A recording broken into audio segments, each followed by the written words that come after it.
কিয়ামতের ময়দানে আল্লাহর কাছে বান্দা কোন আমল করলে হিসেব ছাড়া জান্নাতে যাবে? জানেন কেউ? বলতে পারেন কেউ? ভাই, আল্লাহর কাছে হিসেব দিয়ে জান্নাতে যাওয়া কি সহজ কাম না কঠিন কাজ? আরে আল্লাহর কাছে তো অনেক দূরের কথা। আপনি যে প্রতিষ্ঠানে চাকরি করেন তার মালিকের কাছে, উপরস্থ বসের কাছে একেবারে পুঙ্খানুপুঙ্খ করে প্রতিটা পয়সার হিসাব দিয়ে একদম সবকিছুতে পারফেক্টনেস প্রমাণ করা, এটাই তো একটা কঠিন কাজ, দুঃসাধ্য কাজ।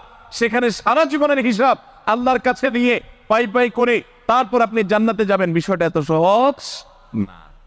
তাহলে হিসেব ছাড়া আল্লাহ তাআলা এমনিতেই বলবেন হিসাব টিসাব নাই, তোমাকে এমনি জান্নাতে দিলাম, এটা চান আপনারা?